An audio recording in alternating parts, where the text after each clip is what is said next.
자, 오늘은 이제 땅 분배로 12지파 중에 오늘 21장이거든요. 21장인데 마지막으로 땅 분배를 받은 레위 지파에 대한 이야기입니다. 레위 지파. 자, 오늘 봉독을 한 1절에서 3절까지는 레위 지파의 이제 족장들, 리더들이 이제 여호수아 앞에 나와서 이제 자기들이 거할 성읍을 달라고 요청을 합니다. 참조로 레위 지파는 땅 분배를 받지 못했습니다. 그들에게는 땅을 받지 못하고 12지파에 흩어져서 제사장으로서 살면서 그 지파가 주는 것을 먹고 살도록 하나님께서 만드셨고, 너희에게는 분깃이 없나니 나 여호와가 너희의 분깃이고 제산이다, 이렇게 말씀을 하시죠.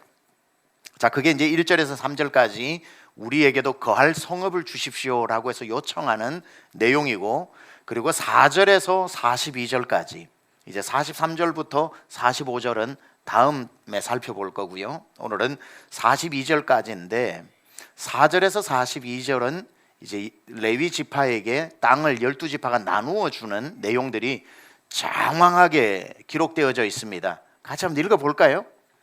안 읽겠습니다. 예, 그렇게 이제 나누어 주는데 총 몇 개의 12지파에서 몇 개의 성읍을 얻게 되냐면 48개의 성읍을 얻게 됩니다. 그러니까 48군데로 흩어져서 그곳에서 성읍을 정하고 레위인들이 살면서 그 목축지까지 부여받게 되는데, 48개 성읍 중에 6개는 도피성입니다. 그러니까 도피성에서도 레위인이 거주하면서, 그리고 지난주에 살펴봤던 그 억울한 일을 만난 사람들을 재판하고 심판하고 그들을 보호할 사람인지 아니면 다시 죄값을 묻는지 심판하는 그런 제사장의 역할, 재판장의 역할까지 하게 되는 거죠. 그래서 총 48개, 그 중에서 6개는 또 도피성으로 총 48개를 받게 됩니다. 레위 지파에, 그러니까 12지파에 흩어져서 레위 지파가 하는 일을 크게 네 가지로 봐요. 크게 네 가지. 첫 번째는 뭐냐면은 그 12지파마다 흩어져 있는 그들이 제사를 지내줍니다. 제사를 지내줘요. 죄 문제를 해결해 주는 거죠. 하나님 앞에 제물을 드려서 제사를 지내게. 두 번째는 뭐냐면은 그 당시에는 모세오경이지만 토라죠. 율법을 가르쳐 하나님의 말씀이 뭔지를 가르쳐서 그 12지파 이 제사장이 자기에게 담당된 지파의 사람들에게 율법을 가르쳐서 하나님의 법령을 어기지 않도록, 하나님의 계명을 어기지 않도록 말씀을 가르치는 겁니다. 그리고 그 12지파 전체는 아니지만 6군데의 도피성이 있다고 그러죠. 도피성. 요단 동쪽에 3개, 요단 서쪽에 3개. 그렇게 되었을 때 도피성에 이 제사장 레위인들이 도피성을 관리하고 거기에 거주한다고 했던 것은 단지 주거지가 아니라 도피성은 재판석이에요. 재판석. 그러니까 사람이 죄를 짓고 난 뒤에 도피성으로 왔을 때에 거기에서 이게 유죄인지 무죄인지, 고의적인 죄인지 비고의적인 죄인지를 판결하여 무죄거나 억울하게 비고의적으로 죄를 지은 사람은 살려주는 역할, 그리고 고의로 죄를 지은 사람은 심판받게 하는 역할을 하는 재판장의 역할을 한 겁니다. 재판장의 역할. 억울한 사람의 억울함은 벗어주고 죄 지은 사람의 죄는 죄값을 치르게 하는 재판장의 역할을 했고요. 네 번째는 아까 율법하고 비슷한데 그들이 하나님을 어떻게 잘 믿는지를 보여주는 신앙 지도를 해주는 역할을 했습니다. 자, 이렇게 레위 지파는 12지파 가운데 흩어져서 제사장으로 살면서 12지파가 제공하는 10의 1조를 가지고 생업을 이어가게 되면서 상생하게 되는 그러한 역할을 하게 됩니다. 자, 이게 레위 지파와 땅 분배입니다. 뭐 궁금한 거 있으세요? 500원. 자, 이 정도면 레위 지파에 대한 건 이제 여러분이 아실 겁니다. 그죠? 레위 지파, 야곱의 르우벤, 시몬, 레위 셋째 아들, 레위의 3명의 아들, 고핫, 게르손, 무라리. 여기에서 그들이 제사장이 되고 성막을 지키는데 역할이 이렇게 나누어지게 되고, 그들은 땅을 기업으로 받지 못하고 하나님이 친히 그들의 기업이 되어 먹고 살 것을, 하나님의 일을 봉사를 할 때에 먹고 사는 것을 하나님이 제공하셨는데 어떤 방법으로 12지파에 흩어져 48성읍에 거하면서 그들이 주는 10의 1조를 가지고 살도록 하나님께서 만들어 주셔서 레위 지파가 제사장의 직무를 하게 하셨다. 이게 이제 레위 지파의 모든 이야기입니다. 자, 이제 레위 지파에 대해서 여러분과 함께 집중적으로 살펴볼 내용은 지금부터입니다. 설명드렸듯이 제가 그때 시므온 지파 때 설명을 드렸습니다. 시므온 지파와 레위 지파는 아버지 야곱으로부터 저주의 기도를 받았다고 그랬죠. 저주의 기도를 받았는데 시므온 지파는 하나님께서 어떻게 축복으로 바꾸셨냐면은 유다 지파에게 땅을 많이 주어서 그 유다 지파 안에 자궁처럼 들어가 있어서 시므온이 지파를 흡수하게 하여 그들을 책임지는 방식으로 축복으로 바꾸어 주셨다고 시므온 지파 이야기는 했습니다. 그렇죠? 자, 그리고 이제 야곱이 그때 레위와 시므온, 오늘 시므온 이야기는 하지 않겠습니다. 레위 이야기를 집중하겠습니다. 야곱이 그때에 레위를 저주하면서 유언기도를 하게 될 때 그 배경을 뭐 또 설명할 필요가 있을까 모르겠습니다만은 30초 만에 설명할게요. 야곱과 그 12아들이 하란에서 돌아와서 세겜 땅에 거할 때에 딸인 디나가 나갔을 때에 성폭행을 당했을 때에 그의 친오빠인 시므온과 레위가 가서 그 세겜 땅 히위 족속의 사람들을 다 칼로 죽였던 그것을 야곱이 분노해하면서 마음에 품고 있다가 죽을 때 너는 칼 때문에 망한다 이렇게 저주의 기도를 했죠. 자, 27초 걸렸습니다. 자, 그렇게 해서 이야기를 했어요. 그때 창세기 49장 7절 하반절에 야곱의 그의 유언 저주 기도가 이런 겁니다. 내가 그들을 야곱 중에서, 그게 이스라엘 12지파 야곱, 그죠? 야곱의 이름이 이스라엘로 바뀌잖아요. 야곱 중에서 나오며 이스라엘 중에서 어떻게 한다고요? 흩어버리겠다 말씀하셨습니다. 자, 이스라엘 지파들 가운데 레위 지파는 어떤 운명이에요? 흩어져야 하는, 모여가지고 살 수 있는 게 아니라 이스라엘 전체로 흩어지는 저주를 받았습니다. 그런데 하나님께서는 흩어지는 야곱의 기도는 성취하되 저주받은 자로 흩을 수가 없기 때문에 흩으리로다라고 했던 기도가 이루어지지만 그것이 오히려 복이 되는 방법으로 하나님이 생각하셔서 하나님의 지혜로 하신 방법이 뭐죠? 흩어지긴 지되 저주받는 자가 아니라 축복받는 자로 만들어 흩어지게 하는 복을 주셨죠. 그게 제사장인 겁니다. 제사장으로 가서 그들이 계속 백성에게 복을 선포하고 그들에게 하나님의 말씀을 가르치는 방식으로 해서 그들이 레위 지파를 사랑하고 존경하도록 만드는 방법으로 하나님은 저주를 축복으로 바꾸어 주셨죠. 그러니까 하나님께는 모든 지혜가 있으신 거죠. 사람으로는 어떻게 저주받아서 흩어진 사람이 복을 받을까 답이 안 나오지만 하나님은 이 방법이 있어. 그들을 제사장으로 만들어 흩으면 그들은 어디를 가나 환영받고 그들은 먹고 사는데 문제가 없을 거야 하는 방식으로 바꾸어 주셨다는 겁니다. 그런데 우리가 이 이야기를 들으면서 한 가지 궁금한 게 있어야 합니다. 한 가지 궁금한 게 있어야 돼요. 그렇다면 하나님은 왜 레위 지파의 이 저주를 굳이 축복으로 바꾸어 주셨을까? 놔둬도 되잖아요. 하나님은 왜 레위 지파의 이 저주의 운명을 축복받은 운명으로 바꾸어 주셨을까? 여기에서 그냥 불쌍하니까 이렇게 되면 안 돼요. 뭔 이유가 있는 거예요.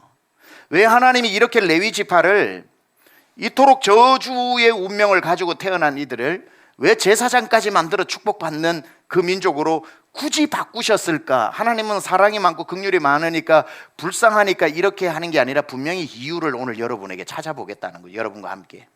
궁금하십니까? 네, 계속 가보겠습니다.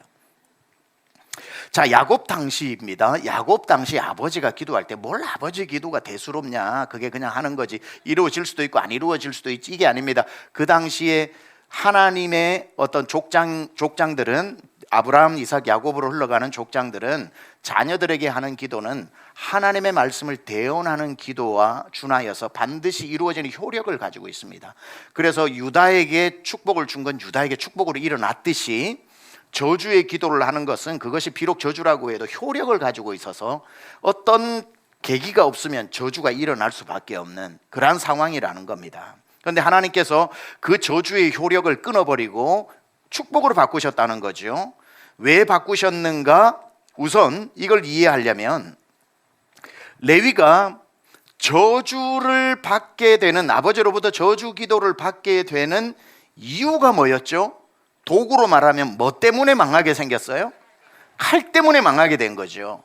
너의 그 칼을 잘못 써서 함부로 칼을 놀려서 사람을 죽이는 바람에 야곱의 마음에 분노가 왔고 하나님의 이름으로 저주를 했기 때문에 레위의 저주는 칼 때문에 찾아왔습니다. 그렇죠?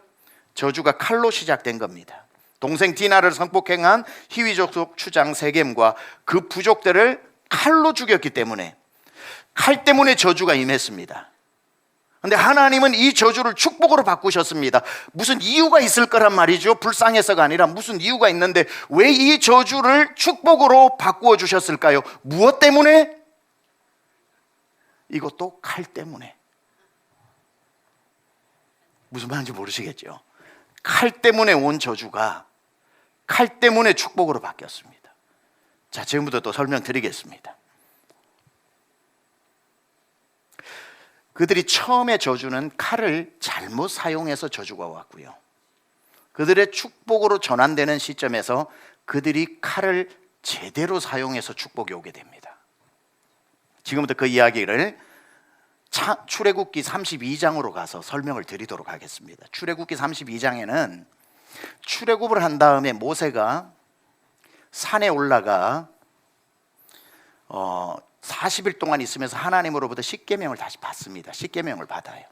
하나님하고 대면을 하고 있을 때에 모세가 산으로 올라갔는데 백성들이 모세가 없으니까 두려워 떨기 시작을 하죠.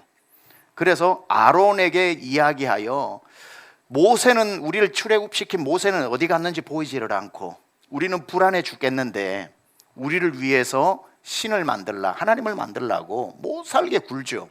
그러니까 아론이 그들의 성화에 못 이겨가지고 금반지 귀걸이 다 내라 그래가지고 금을 가지고 금송아지를 만드는 사건이 나옵니다. 그 출애굽기 32장이에요. 금송아지를 만들어 놓고 아론이 이야기합니다. 보라, 이가 우리를 애굽에서 건져낸 신이로다 하니까 사람들이 과연 신이로다 하면서 엎드려서 절하고 우상 숭배를 하면서 그 앞에 축제를 벌이고 춤을 추고 막 노래를 하는 장면이 출애굽기 32장에 나옵니다. 금송아지를 하나님이라고 불러요. 엄청난 죄를 짓게 되는 거죠. 그리고 소리치고 막 노래하고 그렇게 막 예배를 합니다. 그 마침 그때에 모세가 이제 내려오다가 그 소리를 듣게 되지요. 여호수아는 그게 무슨 소리인지 몰랐지만 모세는 단박에 알아듣습니다. 알아들을 때에 하나님께서 내려가는 모세에게 십계명의 두 돌판을 들고 내려오는 모세에게 하나님이 분노를 하십니다. 내가 이 민족을 다 쓸어 없어버리고 모세 너만 불러가지고 너의 가문만 내가 다시 일으키겠다 이야기를 하니까 모세가 할렐루야라고 하지 않고 그 자리에서 이제 하나님 앞에 부복하여 엎드리지요. 하나님을 설득하기 시작을 합니다. 하나님이 그 분노에 차서 다 쓸어버리겠다고 했을 때에 모세가 엎드려 하나님의 분노를 잠재우죠. 뭐라고 이야기합니까? 하나님, 그 어마어마한 기적을 일으키셔서 그들을 이 백성을 출애굽시켜서 광야까지 오게 하셨는데 하나님이 화 잘 내시는 하나님이시라서 그 백성들을 광야에서 죽였다 그러면 온 천하의 하나님의 이름에 누가 되지 않겠습니까? 하나님 분노를 거두어 주십시오 라고 하나님을 설득합니다. 너무 이 장면을 보면 이상하지 않습니까? 제가 볼 때는 하나님이 모세 같고 모세가 하나님 같이 막 마음이 큰 것 같아요. 하나님은 막 내가 분이 나서 죽겠다고 그러는데 모세 좀 참으세요. 이거 누가 who is God? 누가 하나님입니까 정말? 이럴 때 우리는 좀 헷갈리지요. 하나님은 쉽게 화내시고 모세는 정말 인내가 많아가지고 하나님 제발 그러지 마십시오 하고 설득시키니까 하나님 듣고 보니 그러네, it makes sense 막 이렇게 하시는 것 같고, 근데 이건 하나님의 엄청난 어떤 그 역설의 퍼포먼스입니다. 모세의 분노를 잠재우기 위해 하나님이 더 분노하신 하나님의 방법인 거죠. 그리고 이제 모세가 내려가게 됩니다. 모세가 내려갔을 때 정말 눈으로는 보고는 믿어지지 않는 풍경들이 금송아지를 만들어 놓고 절하고 있는 거죠. 자, 그때에 하나님께서 이 문제가 일어난 근원적인 문제를 해결을 하셔야 됩니다. 이런 문제가 해결되지 않으면 앞으로 제2, 제3의 똑같은 문제가 반복되고 나중에는 전체가 다 진짜로 죽게 되기 때문에 그때에 모세가 딱 내려가서 한 200만 명이 되잖아요. 남자만 성인이 60만 명이었으니까 아이들까지 모두 해보면 200만 명이나 되는 출애굽한 사람들, 그들이 다 황금 송아지 앞에서 막 절을 하고 춤을 추고 했을 텐데 모두가 한 마음으로 했다기보다는 그 일을 부추긴 어디든지 주동자가 있잖아요. 주동자를 이제 처벌을 해서 하나님의 남은 분노를 잠재우고 앞으로 이와 같은 일이 반복되지 않도록 하나님께서 따끔하게 이 문제를 해결해야 되는 그러한 숙제가 남아 있는 거예요, 모세에게. 그래서 모세가 200만 명을 다 죽인다는 건 말이 안 되니까 주동한 사람이 대략 오늘 뒤에 나오는 내용이지만 3천 명 정도 되었던 것 같아요. 그 주동자들에 대해서는 긍휼 없는 심판을 해야 되는 거예요. 그래야 나머지 200만 명이 살아날 수 있기 때문에 그때 모세가 서서 이렇게 그 3천 명 주동자를 죽이기 위해서 이런 말을 합니다. 32장 26절에 이에 모세가 진문에 서서 이르되 누구든지 누구든지 여호와의 편에 있는 자는 앞으로 나오라. 여호와의 편에 있다고 생각되는 자는 내게로 나오라 하매 누가 나와요? 레위 자손이 다 모여, 레위 자손 몇 명이 아니라 다 모여 모세에게 나온 겁니다. 그렇다면 이건 무슨 말입니까? 레위 지파 전체는 여호와의 편에 서 있었다, 이 뜻으로 해석할 수가 있죠. 성경이 그렇게 기록하고 있는 겁니다. 그럼 여호와의 편에 서 있는 자는 무슨 뜻일까? 두 가지입니다. 금송아지에게 모든 지파가 엎드려 저가 하나님이다 하고 우상 숭배하면서 춤추고 노래하고 그렇게 하나님 앞에 죄를 지을 때 그 편에 서 있지 않았던 사람들이라는 거죠. 그들과 가담하지 않은 사람들, 모두가 금송아지 편에 서 있었을 때 그들로부터 왕따를 당할지라도 하나님 편에 서 있었던 사람이라는 뜻이죠. 두 번째, 지금 하나님의 심판이 시작될 텐데 이 심판하는 자로서 엄청난 어려운, 자기 손으로 자기 형제나 자기의 이웃을, 자기가 아는 사람을 주동자라는 이름으로 죽여야 되는, 아무도 그 일을 하고 싶지 않은, 자기 손에 피 묻히고 싶지 않은, 누구라도 안 할 그 일을 알면서도 하나님의 이름으로 이 일을 하겠다고 헌신할 수 있는 사람 앞으로 나오라는 거예요. 저 일에 가담하지 않았고 이 심판을 하는 자리에서 심판할 수 있는 자격으로 성결을 지켜서 아무도 하려고 하지 않은 이 어려운 헌신을 하겠다고 헌신하는 사람 앞으로 나오라는 거예요. 그때 나온 사람이 뭐냐면 레위 지파 사람들이라는 거죠.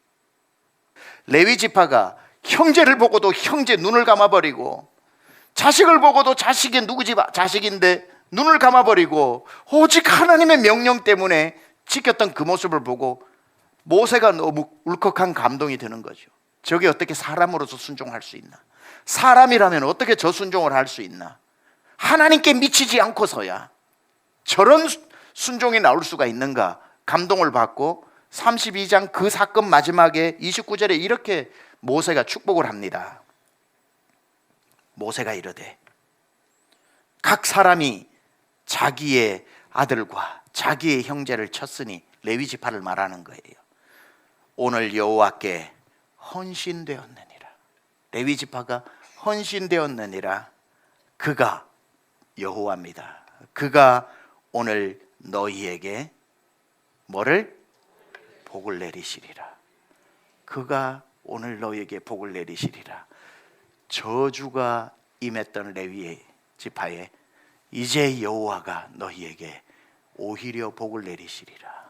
저주가 복으로 바뀌는 순간인 거죠. 칼로 시작했던 저주가 칼로 순종함으로 복으로 바뀌었던 것. 말씀을 이제 정리합니다. 우리의 이야기, 여러분의 이야기,